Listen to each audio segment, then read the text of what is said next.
चर्चा ही नहीं हो रही है, जिन मुद्दों के बारे में बातचीत नहीं हो रही। शुक्रवार को सुप्रीम कोर्ट का एक बड़ा फैसला सामने आ गया और ये फैसले को लेकर सुप्रीम कोर्ट कौन गया था, क्यों जाना पड़ा सुप्रीम कोर्ट, या फिर जिन राज्यों में लागू कर सकती थी सरकार वहां लागू क्यों नहीं किया, ये कई सवाल जेहन में गूंज रहे हैं। भारतीय जनता पार्टी के एक अधिवक्ता सुप्रीम कोर्ट जाते हैं। वो सुप्रीम कोर्ट में याचिका लगाते हैं कि नई शिक्षा नीति बीजेपी कुछ अमुक राज्यों में क्यों नहीं लागू कर पा रही है या सरकार क्यों नहीं लागू कर रही। लेकिन वो ये नहीं बता पाए और इस बात पर वो चर्चा नहीं करते कि जिन राज्यों में भाजपा की सरकार है उन्हें वहां लागू करने में किसने रोका है। यूपी में क्यों नहीं अब तक पूर्णतः नई शिक्षा नीति लागू हुई, किसने रोका। नई शिक्षा नीति लागू होगी तो शिक्षा मित्र निदेशक या तो नौकरी से बाहर कर दिए जाएंगे या नियमित किए जाएंगे। नई शिक्षा नीति में साफ साफ है कि कोई भी संविदा शिक्षक नहीं पढ़ाएगा। तो ये वकील साहब तमिलनाडु, केरल, बंगाल की नई शिक्षा नीति लागू करने को लेकर सुप्रीम कोर्ट जाते हैं। सुप्रीम कोर्ट में उसकी सुनवाई होती है और इतना बड़ा समाचार पटल से गायब हो जाता है। शिक्षा एक महत्वपूर्ण मुद्दा है और उस मुद्दे को पटल से गायब कर दिया। युद्धोन्माद के बीच एक महत्वपूर्ण समाचार दबकर रह गया। सुप्रीम कोर्ट ने साफ कह दिया कि वह किसी भी राज्य को राष्ट्रीय शिक्षा नीति लागू करने पर मजबूर नहीं कर सकते। उच्चतम न्यायालय ने तमिलनाडु को राष्ट्रीय शिक्षा नीति एनईपी 2020 को लागू करने के निर्देश देने के लिए दायर की गई याचिका को खारिज कर दिया। इसमें त्रिभाषा सूत्र भी शामिल था।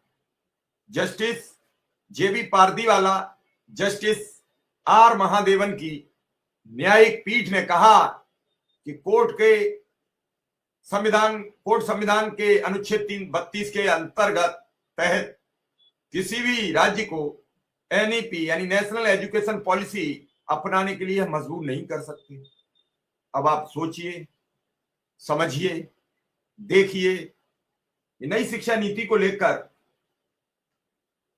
कितना बड़ा बवंडर बनाया गया। और उसी नई शिक्षा नीति को लेकर कोर्ट यानी सुप्रीम कोर्ट कह रहा है, सर्वोच्च अदालत, कि हम किसी भी राज्य को लागू करने के लिए बाध्य नहीं कर सकते। नई शिक्षा नीति अगर लागू होती है तो अनुदेशक और शिक्षा मित्रों की आधी समस्या का समाधान हो जाएगा, लेकिन लागू कब होगी ये किसी को पता नहीं। और इसी ना लागू होने में उनका कितना नुकसान है ये वही जानते हैं। मैं ये आपको समझाने का प्रयास कर रहा हूं कि जहां भाजपा की सरकार है वहां भाजपा अनुदेशक, शिक्षा मित्र, संविदा शिक्षकों की इनकी बात नहीं करेगी। लेकिन जिन राज्यों में भाजपा की सरकार नहीं है वहां शिक्षा कर्मियों को, वहां शिक्षा विभाग को, वहां शिक्षा की नई नीतियां लागू कराने के लिए इतनी उतावली है कि आप सोच नहीं सकते। सुप्रीम कोर्ट चले गए, सुप्रीम कोर्ट से नीचे नहीं रुक रहे। लेकिन क्या जहां जरूरत है लोगों को कि सरकार न्याय दिलाए, क्या वहां के किसी समस्या को लेकर सुप्रीम कोर्ट जाना चाहती है सरकार कि शिक्षा विभाग की यह समस्या का हम निस्तारण करा दें, हम शिक्षा विभाग को दुरुस्त कर दें, शिक्षा विभाग को बहुत अच्छा कर दें? क्या इसको लेकर सरकार कुछ करना चाहती है? और एक ऐसी जो सुप्रीम कोर्ट ने टिप्पणी की वो हैरान कर देने वाली थी। उन बीजेपी नेता से सुप्रीम कोर्ट ने पूछा जो खुद पेश ही हुए थे, बेंच ने याचिकाकर्ता से पूछा जो खुद ही पेश हुए थे, आप हैं कौन? राष्ट्रीय शिक्षा नीति से आपका संबंध क्या है?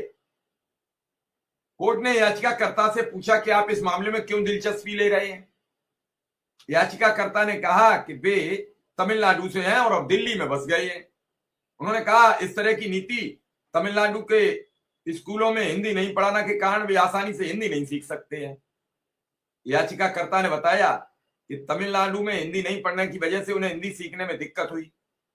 जस्टिस पारदीवाला ने याचिकाकर्ता से कहा तो अब दिल्ली में हिंदी सीखो ना।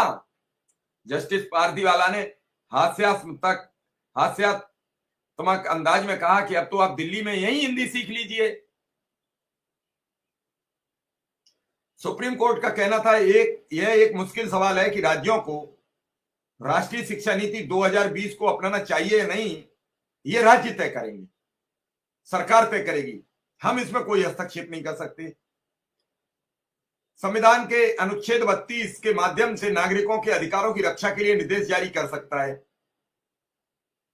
यह सीधी तौर पर किसी राज्य को राष्ट्रीय शिक्षा नीति 2020 जैसी नीति अपनाने के लिए मजबूर हम नहीं कर सकते। मालूम हो कि तमिलनाडु के मुख्यमंत्री एम.के. स्टालिन ने हाल ही में कहा था कि एनईपी 2020 को राज्य में लागू नहीं किया जाएगा। उन्होंने कहा कि इसका त्रिभाषा सूत्र हिंदी को थोपने का प्रयास है। मुख्यमंत्री स्टालिन का कहना है कि एनईपी में जो 3 भाषाओं का फार्मूला है वो हिंदी को जबरदस्ती सिखाने की कोशिश है, इसलिए वे इसे लागू नहीं करेंगे। तमिलनाडु और केरल से वर्ष